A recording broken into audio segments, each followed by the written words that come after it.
guys? Tomboy601 and carriers.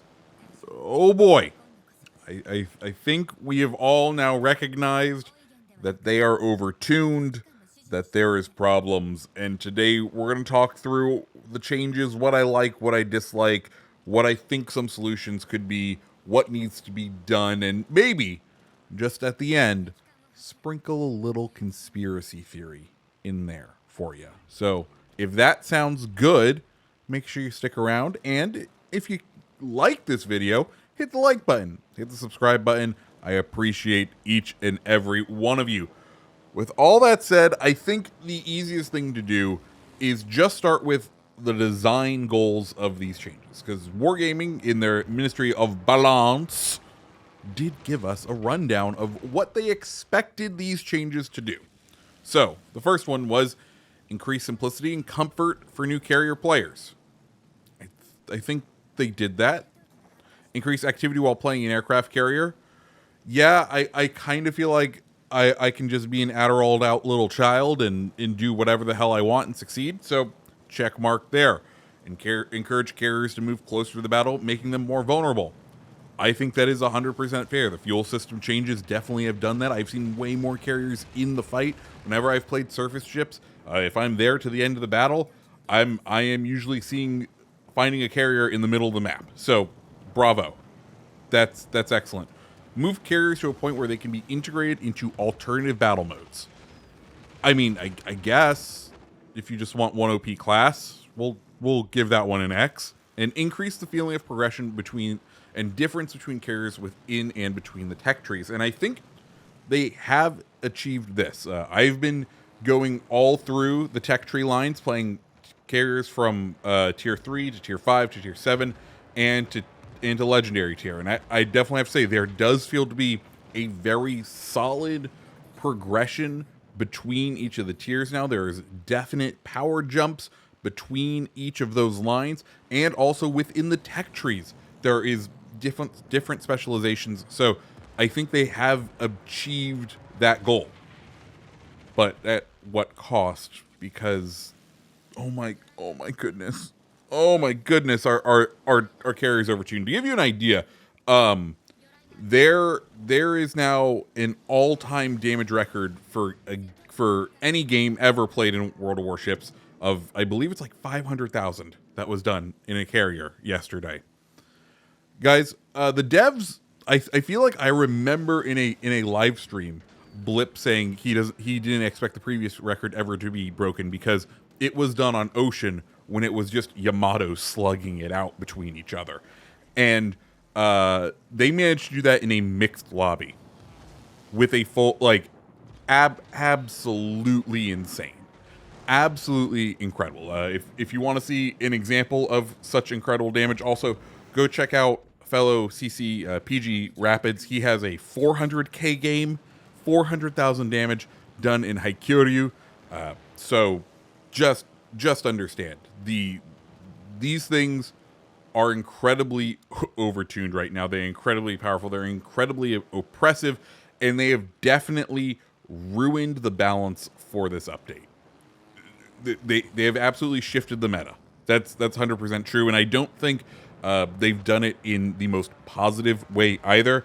I have definitely found the most ever like runaway snowball type matches, because it just really depends on how good your carrier pilot is, because the role of a carrier pilot is no longer to do spotting and do damage. I guess this is where we should just dive on in with some of the changes and what I like and I dislike about them. So spotting, as we now know, aircraft carriers no longer three-dimensionally spot. They no longer do any sort of spotting for the team. They only spot for themselves in the airplane, which has been a much requested feature, and I think it has done well to sort of change the way the spotting works, and it has allowed a new freedom for destroyers. It's allowed a new freedom for stealthy cruisers.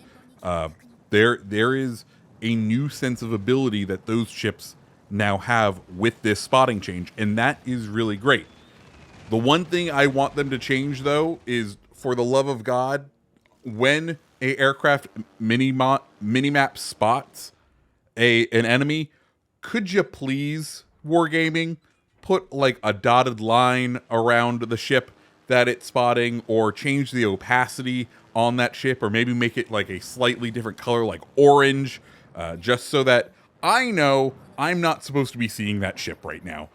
It's okay when it's like radar, because if you're paying attention, like we've had this sort of spotting now for quite a little bit with radar, right? The first couple of seconds of a radar, the radar owner gets to spot the ship exclusively, and then the rest of the team can see the vessel, and that works great for that. But that works because if you're paying attention, you see the little command on the left hand side that says, "Hey, X player is using radar," and then instantly a ship pops up, and you're like, "Oh, look, that thing happened, and the cause and the effect of it is that that ship showed up on the minimap." So I know to be able to look over there and try to get my guns on target, because that target's only going to be spotted for a couple of seconds once it is spotted. Where now with the airplanes, I'm seeing stuff pop up, and I'm like, "Oh, do I turn my guns? Like, how far out is someone else from spotting?" And like, I'm mentally trying to draw lines in my head of like, okay, can I and my teammates see him? Maybe, who's close enough? Is he able to be hard spotted? No, he's not. Oh god, he's not going to be there, but he's in range, and it looks like he's going to be broadside. If he does get spotted, I could potentially... I think the solution there is they need to figure out that spotting for now. And then I think the spotting changes are perfect. I love them. Great. Awesome. Next thing we need to talk about is the fuel for the aircraft carriers. The fuel equals distance, and I guess also the speed. Yes. So one of the base buffs that they gave to all aircraft carriers is they basically gave a speed buff to all of them. All of them have a faster cruising speed, which is nice. It definitely forces the carrier to feel like they need to be on Adderall to pay attention to everything all the time at once, because they can get anywhere way quicker than they used to be able to. So that's good in making the carrier feel engaged. But previously, the thing that limited the speed was engine overheating, right? And that served a good way, that served as a balancing factor, that and it kind of ties into what is now the fuel and the distance. So previously, you could fly forever, assuming your carrier was still up, and you would be able to loiter in an area and keep a ship spotted forever. And that's not great, especially when you're hard spotting, right? So the change that they came up with is, well, ships or planes will now have a limited amount of fuel, and this fuel won't be represented in liters. It will be straight distance. And what won't have any effect on it is the speed of the aircraft, which means that there's no longer a downside to full speed ahead, damn the torpedoes, is it balls to the wall? I guess that is technically the term, right? Because I believe balls to the wall came from the little ball on the end of the throttle being put to the wall, if I recall my nomenclature correctly. There's no longer a penalty for speed, right? So one of the things that speed determines, speed is your reload factor in a plane, right? It is how quickly are you able to deliver ordnance on a target. And now, with these current changes, there is no penalty for how fast you're going. And I think that definitely needs to be taken a look at. Personally, I think the fuel, instead of it being a distance, needs to be converted into a liter system, or just a percentage system, and then you can change the burn rate of that fuel based on the speed of the aircraft. They want to fly slower, and if you want to fly slower to a target because it's a little bit out of your range, because maybe you cleared one side of the map and you now need to like loiter in an area, you have that strategic ability. You have that give and take as an aircraft carrier pilot to be able to make that call. Right now, there is no give and take there. And I know that may not make it new player friendly, which was one of the goals, but I also think there needs to be a little bit of complexity added to the aircraft carrier, because right now, what the aircraft carrier role is, I fly towards ship and bomb or torpedo. The idea previously, you had that set of consumables, right? You had the overheat consumable, you had the plane drop consumable, and you had the immunity just consumable, assuming you're at a high enough tier. And a good carrier pilot understood that you need to spend those consumables wisely, right? You need to help counter the enemy carrier because he was providing spotting. If you could take out his planes with your aircraft, and you could eliminate both what is going to be one of his key resources, because you could much more easily deplane other carriers previously, but you could also deny the enemy of spotting, which is a huge play, right? That provides huge benefits. Well, now spending the consumables doesn't really make sense for a carrier player. Yes, immunity is nice, but there is no engine overheat anymore to really care about, nor do you really need to care about dropping the planes because there's so many, it doesn't even make sense. You don't have enough to really cause any doable harm to your enemy. Sure, it takes out the squadron for that little bit of time, but because of the restoration times the way they are now, it's not long-term damage to the enemy carrier in their abilities. So overall, the abilities of the aircraft carrier now the consumables, I should say, feel a bit underwhelming to begin with. And I guess that's going to bring us nicely into the other big change that occurred, which is hangar and squadron size and restoration. And I think there's some good ideas here, right? These changes have made it so a carrier can be a little bit, or I should say a lot more reckless with the way that they fly and still be able to have planes at the end of a battle. I think there needs to be some tuning here. And I think the biggest problem here isn't the restoration, but the squadron size, because that has really augmented both the ability of the squadron to do damage and also the ability for an individual boat to be able to stop some sort of raid on them, right? The squadron sizes have become so large that even if you begin shooting down as many planes as possible, some are still going to get through, and you're still probably going to get hit pretty hard with a squadron. And because of the high restoration time, there is no penalty there is no need to pre-drop to save the planes. So I think the number of planes in a squadron needs to be reduced heavily. Personally, I think maybe only 2 possible drops within a squadron. That way you have a sacrificial squadron, right? But you're not able to double up any hits on any ship. Then with that nerf, we also pair it with a restoration time slight nerf, and that way there is at least some penalty to constantly throwing ships into AA bubbles, but you should still be able to maintain a decent stock of them within your hangar, so you're able to longer go out and play. You're not burning as many planes as they go. That's sort of where I would like to see the changes come in, because there is definitely going to be changes. And let's now go ahead and just talk about a couple of ideas or changes that I think wargaming should do or can do. And my first one is going to be around AA. And I think right now the default answer for a lot of people is, oh, we just need to buff ship AA and everything will be better.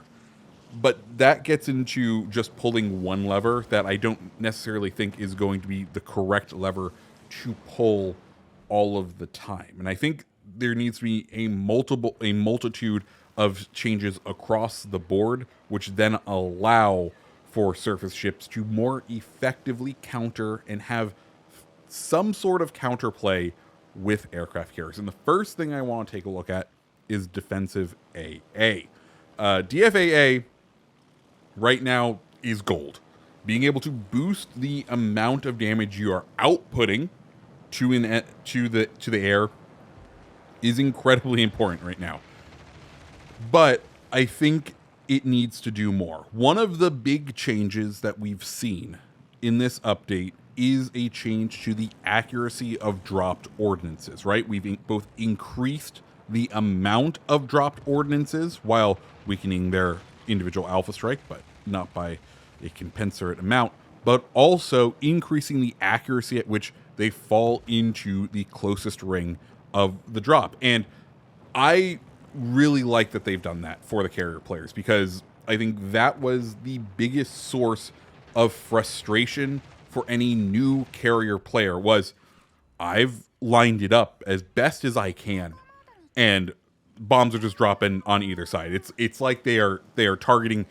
There's like a magnetic force field around the enemy ship, and that was incredibly frustrating to play as a carrier. So the accuracy changes are great, but what if DFAA reduced those accuracy changes? What if you're coming in on a carrier or on a surface ship that has DFAA active, you get a reduction in accuracy from your planes, or the amount of time it takes for your torpedo lines to line up. Something that gives them a counterplay to this buff to the accuracy. And there are a couple of other things that can probably also occur. Over on PC, they do have AA sectors, i.e., okay, concentrate the AA forward, middle, aft, whatever. And I wish they could implement that here in this game. I just don't know the button, like what sort of spider hand button combination you're going to end up having to press to input that and be able to do it consistently. That is the only problem with that. If there's a suggestion for how you could do that, do let me know down in the comments below, because I would love to have that also as a counterplay. So those are my suggestions for a buff to the counterplay, but I do also think there's work to be done on the CVs, and that is in the form of the consumables, because there is no longer an incentive. There is no longer a reason for the CV to use those consumables, and I think there needs to be something there. And this is going to sound crazy, but I think the CVs, much like the droppable fighter squadron, need another droppable aircraft. This one would be a recon plane or something along those lines. The idea being that once or twice a match, maybe 3 times if they're using fully packed, a CV would be able to drop a singular plane that will be able to 3D spot, to hard spot enemies within the radius of it. And I know you're saying, Tommy, that sounds like a terrible idea. And I understand. Right now, we're living in a nice era with the spotting, but spotting is an incredibly powerful tool, right? And the problem that we had before was you would drop your planes, and you know that destroyer would have to destroy all 5 of those planes, and it could do it relatively quickly if it was being dropped over a destroyer. Or if it got dropped over a team, then, you know, they usually could take it out relatively quickly with their plane. Well, now, fighter planes, all other launched aircraft, whether it be spotter or the fighter planes, no longer spot. So I think there's an opportunity for a 1 or 2 time a match consumable to drop a singular plane that fulfills that old role. Because intelligence is still incredibly important, but depending on its duration, it could essentially act like a radar for your team, which brings back in the team play. Because right now, the role of the carrier is no longer team play. The bulk of these changes has made it so that carriers are not team play things anymore. They are just out there to do damage. That is their only role. And that means that you have some games that are incredibly unbalanced, right? You have a ship class whose only job it is to completely annihilate the enemy team. And I want you to see what's going on in this match right here. By all accounts, we should lose this. I have a half health battleship and myself still alive. And as this rolls on, you're going to see us take out these 3 battleships, because guess what? My only job is to do damage. And that's all I'm going to do. They can't hurt me. I mean, they're too slow to do anything about it. So there needs to be some sort of reduction in the total alpha output of carriers. And this is, we've talked about some ways to nerf carriers, and I want to propose a totally alternative solution to carriers. Remove even more of their alpha strike ability. Bring it down to like destroyer levels. Bring it down so that a bomb only hits kind of like a destroyer, you know, a couple hundred, but raise the fire chance, raise the proc chance of damage over time, because, and this would be incredibly, I think this would be incredibly annoying to fight against, but it would provide a separate play style that is unique, that allows a player to feel good because they get to land things on the target and they get to see damage numbers happen. But there are ways to counter, there are ways to build against it. You as a player have unlimited damage cons, unless you're playing a Russian battleship, or a German battle cruiser. But hey, that's a separate issue. But if we remove a lot of the alpha strike teeth from the ordnance that a carrier drops, and only really have the carrier derive its power from damage over time, that's going to force it to be a larger team play vehicle, right? It's going to need to understand what's going on the map, so that when a enemy procs its damage con, it knows what it should be doing. It knows who it should be going after to try to maximize its overall damage. And when it's not doing that, it can try to force the enemy to cycle damage cons to maybe get those permafires or permafloods on for his teammates. So those are my suggestions as far as what can be done currently to the carriers. And now I think it's time to get into a wee bit of conspiracy time. Because I think one of the other questions I've seen rocking around the community is, why do this? Why do this to the player base? And that is an excellent question. They hate you. No. I think there's a multitude of reasons. One, guys, carriers have not been accepted in this game like they have in the rest of the World of Warships family.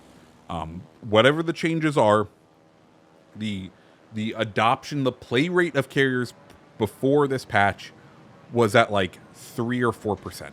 It was an abysmal rate for how much dev time they used to bring in carriers, for it not really to be used by the vast majority of players. And some of us were like, fine, that's great, hallelujah, right? Like, carriers, who needs them? But that isn't great when you're looking at an ROI sheet. When you're like, hey, I spent this much money on dev and I expected it to bring home a return on the investment. And guess what? It didn't, because players aren't playing. So they needed to do this carrier rework, because there's another thing that I think is happening here, and it's premiums. I don't know if you guys have noticed, but we don't exactly have a ton of premium carriers in this game. In fact, there are 12 premium CVs that are on World of Warships PC that are not in the game currently. And the reason for that is because of our aforementioned love, or I should say dislove, of carriers in this game. It didn't make sense for the dev team to go in to convert those models, to redo them and bring in their gimmicks and spend that time on a carrier when they probably put in their pipeline Graf Zeppelin, Saipan, Ryuju, and Independence are our premium ones over here. They probably put those in the initial like dev pipeline, and then realized, oh, nope, people aren't really buying these. They're not as popular as we thought they would be. Guess we better go develop and bring in more surface ships. So I think that's sort of what has occurred here, is there's also a financial incentive for this to occur, because if they can find a way that is going to bring more people to play carriers, then there's a new audience that they can sell those 12 premium CVs that they haven't brought into the game to.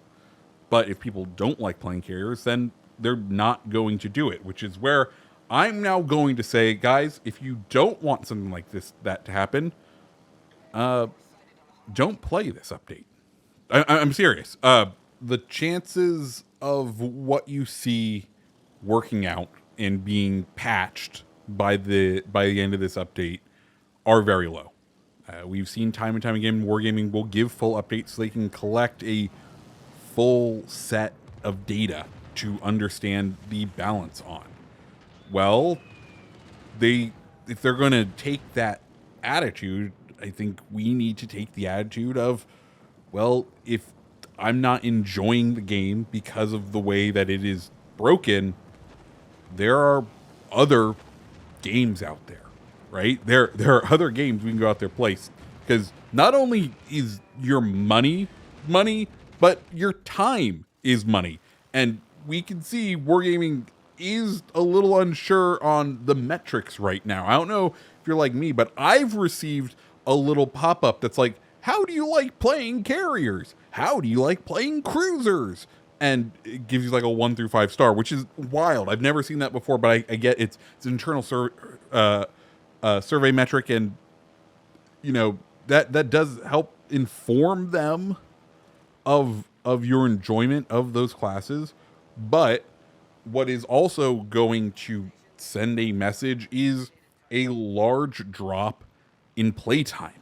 If they see that the game isn't being played as much as it was, they will understand that they do have work to do. Now, mind you, I think they already know they have work to do.